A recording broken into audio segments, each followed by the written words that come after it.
సమయంలో మన పరమందున్న తండ్రికి స్తోత్రము ఘనత కలుగును గాక.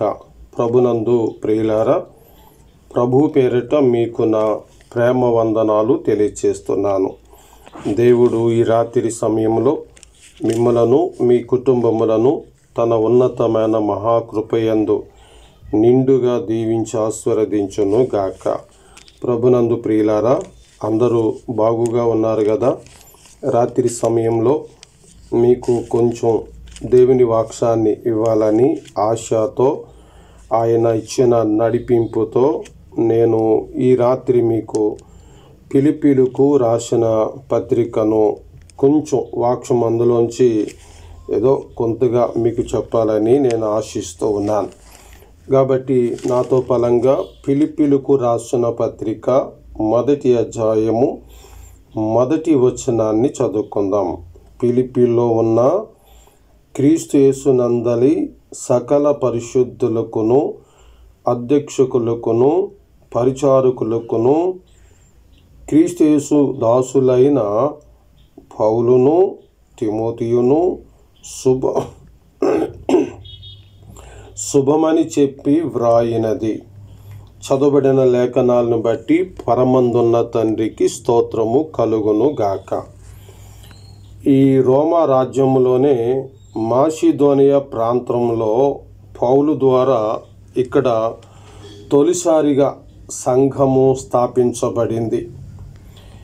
ఈ సంఘానికి ఈ లెటరు రాస్తూ ఉన్నాడు పౌలు. బహుశా ఆ సమయమున చెరసాలలో ఉండవచ్చు.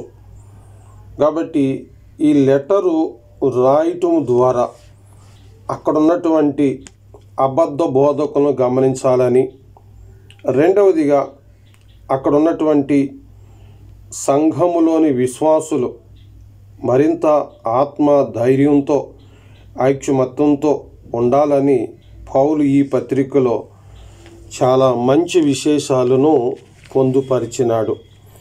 ఈ పత్రికలో భాగాలు ఒక్కొక్కటిగా మనం చదువుకొని ప్రభు చిత్తాన్ని బట్టి నేర్చుకుందాం. ఈరోజు మనం 1వ వచనాన్ని చదువుకున్నాం. 1వ వచనం ప్రారంభములోనే ఆయన మనకు అర్థమైన రీతిగా ఒక మాటను పలికారు. అదేంటంటే సకల పరిశుద్ధులకును అన్నారు. నేను ఈ రాత్రి ఈ మాట మీద ఒక తలంపు మీకు ఇవ్వాలని ఆశిస్తున్నాను. దేవుని వాక్యములో ఏమని చెప్పబడిందంటే రోమాపత్రిక 3:23, ఏ భేదమును లేదు, అందరూ పాపము చేసి దేవుడు అనుగ్రహించు మహిమను పొందలేకపోతూ ఉన్నారని. కాబట్టి యూదులేమి గ్రీకు దేశస్థులేమి అందరూ కూడా పాపమునకు లోనై ఉన్నారని దేవుని వాక్యము ఈ 3 రోమపత్రికలో రాయబడి ఉంది. అట్లా చూసినట్లయితే అందరూ పాపులే. మరి ఈ ఫిలిప్పీలకు రాసిన పత్రికలో సకల పరిశుద్ధులు అన్నారు. అంటే పౌలు సువార్త చెప్పిన తర్వాత పాపము ఒప్పుకొని పాపము విడిచిపెట్టి మారు మనసు పొంది రక్షణ అనుభవంతో ఆత్మలో తిరిగి జన్మించిన వారు మాత్రమే పరిశుద్ధులు. ఈ రాత్రి ఈ మాట నీకు ఎందుకు చెప్తూ ఉన్నాను సహోదరుడా, సహోదరి?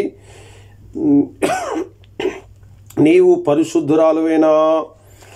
నీవు పరిశుద్ధుడివేనా?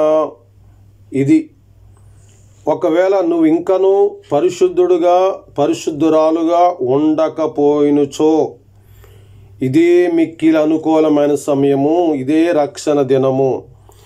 ఈ రాత్రే ప్రభువైన యేసుక్రీస్తుని నమ్మి నీ పాపముల నుండి విడుదల పొంది పరిశుద్ధుడు కావాలి. అప్పుడు నీకు నేను చెప్పే బోధ కూడా అర్థమవుతుంది. ఈ సంగతులు నీకు తెలియపరచబడతాయి. అప్పుడు వాక్యం ద్వారా నిన్ను నేను పెంచిన వాడినవుతాను, అలాగే మీ సేవకులు పెంచిన వారు అవుతారు. ఆలోచించుకోండి రాత్రి. కాబట్టి సకల పరిశుద్ధులకు పౌలు రాసినాడు ఫిలిప్పీ పట్టణములో ఉన్నవారు. అక్కడ ఉన్నటువంటి వారందరికీ రాసినారు. నమ్మి బాప్తిసం పొందుకొని పరిశుద్ధులుగా జీవించినటువంటి వారికి ఈ మాటలను వ్రాసినారు. ఈ రాత్రి నా తలంపు, ఈ నా ప్రసంగం విన్నవారందరూ కూడా పరిశుద్ధులుగా మారాలని. లోకంలో పరిస్థితులు బాగోలేదు, సంఘాలు పాడైపోతున్నాయి, యవన బిడ్డలు పాడైపోతున్నారు, కుటుంబాలలో ఐక్యత లేనే లేదు, కుటుంబాలలో పెద్దలకు గౌరవము లేనే లేదు. ఇలాంటి పరిస్థితుల్లో ఉన్నాం. దీనికి అంతటికీ కారణము పాపము మనలను పట్టి పీడిస్తూ ఉంది. కాబట్టి పాపము నుండి విడుదల పొందాల. ఈ రాత్రి నీవు పరిశుద్ధుడుగా మారాల. ఏమండి, నా ఇంట్లో మేలేమి జరగట్లేదండి, కష్టాలు ఉన్నాయండి, నా ఇంట్లో బిడ్డలు ఎలా ఉన్నారండి, నా పరిస్థితి ఎలా ఉందండి అని బిడ్డలు కూడా, అయ్యా మేము చదువుకుంటున్నాము, మా పరిస్థితి ఇలా ఉందని. ఇవన్నిటికీ కారణము దేవునికి దూరంగా చేసిన పాపమే, ఆ అపరాధమే. ఈ రాత్రి అవి తొలగించుకొని ఈ ఫిలిప్పీలు రాసిన పత్రికలో మొదటి లైన్లో మాటను నేను చెప్పాను కదా, మీరు లోతైన మారు మనసులోనికి రావాలి, పరిశుద్ధులుగా మారాలి, లోకం వైపుక చూడకూడదు, నిండుగా ఉండాలి. ప్రభు ఆత్మ మిమ్మలను దర్శించి మీకు సకల పరిశుద్ధులుగా ఉండేలాగా ఆయన దీవించును గాక. ఆమెన్. ప్రేమ నమ్మకమైన మా తండ్రి, ఈ రాత్రి నీ ప్రియ బిడ్డలు ఉదయము నుండి ప్రయాణాలు చేసినారు, సహాయం చేస్తూ వచ్చినావు. ఈ రాత్రి నీ బిడ్డలు ఆయన వారు చేస్తున్న వ్యవసాయపు పనుల నుండి క్షేమంగా ఆదరించినందులకు స్తోత్రాలు. ఆయా జాబులకు వెళ్ళిన ఆఫీసర్లు, సహోదరులు కూడా క్షేమంగా పనిచేసుకుని ఇంటికి చేరుకునే భాగ్యం ఇచ్చినారు. ఈ రాత్రి ఈ వర్తమానం విన్న వీరిని దర్శించండి నా తండ్రి.